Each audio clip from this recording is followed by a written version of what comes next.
வணக்கம் to all my lovely people. இன்றைக்கி டின்னருக்கு என்ன பண்ணலாம் அப்படின்னு யோசிச்சு க்ராசரிஸ் வாங்க போகும்போது ஃப்ரெஷ்ஷாக ஃபிஷ் கிடச்சிது. சரி, ஃபுல் ஃபிஷ்ஷை போட்டு ஃப்ரை பண்ணிடலான்னு சொல்லிட்டு பண்ணினேன். எப்படி பண்ணேன்னு காமிக்கிறேன். ஃபஸ்ட்டு நான் வாங்கின ஃபிஷ்ஷை க்ளீன் பண்ணி எடுத்துக்கிட்டேன் இந்த மாதிரி. அதுக்கப்புறம் நடுவில் இந்த மாதிரி கட் பண்ணி ஸ்லிட்ஸ் போட்டுக்கிட்டேன்.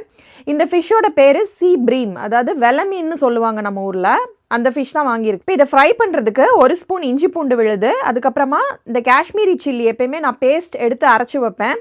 பிகாஸ் அது கலர் கொடுக்கும், ஆனால் காரம் கொஞ்சம் கம்மியாக இருக்கும். எங்கள் வீட்டில் கிட்ஸ் கொஞ்சம் காரம் கம்மியாக சாப்பிட்றதுனால அந்த சில்லி பேஸ்ட்டை ஆட் பண்ணிக்கிட்டேன் ஃபஸ்ட்டு. அதுக்கப்புறம் ஒரு 1/2 ஸ்பூன் பெப்பர், அதே மாதிரி 1/2 ஸ்பூன் தனி மிளகாத்தூள். இது நம்ம நார்மலாக யூஸ் பண்ணுற மிளகாத்தூள். அதுக்கப்புறம் ஒரு 1/4 ஸ்பூனில் டர்மரிக் பவுடர். அதுக்கப்புறமா சால்ட் நிறையவே போட்டிருக்கேன். நான் 2 ஃபுல் ஃபிஷ்னால் 2 ஸ்பூன் போட்டேன். அப்புறமா ½ லெமனை மட்டும் நல்லா பிழிஞ்சு விட்டாச்சு. பிழிஞ்சிட்டு இது எல்லாத்தையுமே மிக்ஸ் பண்ணிட்டேன் நல்லா. இது கூட 1 டேபிள் ஸ்பூன் கோகோனட் ஆயில் இல்லைனா வெஜிடபிள் ஆயில் ஆட் பண்ணிக்கணும். இப்போ நம்ம ஊரில்னா நிறைய வெரைட்டிஸ் ஆஃப் ஃபிஷ் கிடைக்கும். ஆனால் இந்த நாட்டில் ரொம்ப கிடைக்கிறது இந்த வெலை மீன், அதுக்கப்புறம் கொடுவான்னு ஒரு மீன் சொல்லுவாங்க, சீபாஸ்.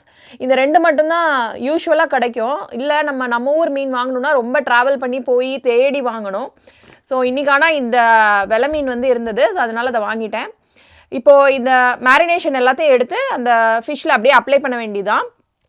ஃபஸ்ட்டு முன்னாடி பக்கத்தில் அப்ளை பண்ணிவிட்டு அந்த ஸ்லிட்டு நடுவில் கீரி இருக்கும் இல்லையா, அந்த கீரல் எல்லாத்தையும் கொஞ்சம் எடுத்து விட்டுட்டு அதுக்குள்ளேயும் மசாலா இன்சர்ட் பண்ணணும். அப்போ தான் அந்த மசாலா நல்லா உள்ளே இறங்கும் பொரிச்சு வரும்போது.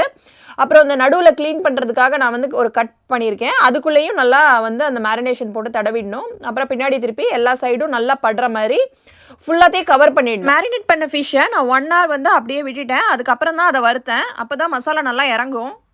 ஒரு பெரிய இரும்பு கல் வச்சுருக்கேன் நான். அந்த கல்லை வச்சுட்டேன். இந்த கல் பார்க்க தோசைக்கல் மாதிரியே இருக்குல்ல, ஆனால் இது ஆக்சுவலாக இங்கே யூஸ் பண்ணுறது எதுக்குன்னா, அந்த பீஸா இருக்குல்ல, அதை பேக் பண்ணி எடுக்கிறதுக்காக இந்த மாதிரி கல்லில் தான் போடுவாங்க. இது பீஸா ஸ்டோன் அப்படின்னு சொல்லுவாங்க.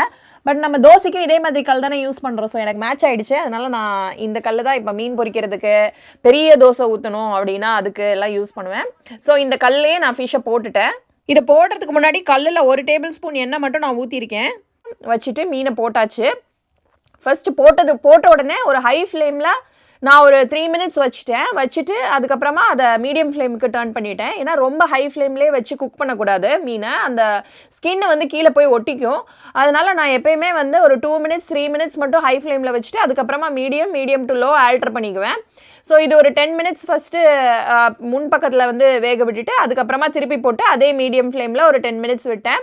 கொஞ்ச நேரத்துலேயே இந்த இது எல்லாமே ரெடி ஆகிடுச்சு. 2 சைடும் நல்லா வெந்துருச்சு. இப்போ இது மேலேயே பொடி பொடியாக கட் பண்ணி ஒரு 2 பல்லு பூண்டு மட்டும் போட்டுட்டேன். அதுக்கப்புறமா இதை சர்விங் ட்ரேயில் எடுத்து கேரட்ஸும் ஆனியன்ஸும் போட்டுக்கலாம். அப்புறம் எனக்கு பிடிச்ச சலாட் எது இருந்தாலும் போட்டு. இது அந்த இரும்பு கல்லில் போட்டு ப்ராப்பராக வறுத்ததில் பயங்கரமாக ஒரு யூனிக் டேஸ்ட் அதில் ஆட் ஆயிருந்தது. நீங்களும் ட்ரை பண்ணி பாருங்கள். அடுத்த வீடியோவில் சந்திப்போம். நன்றி.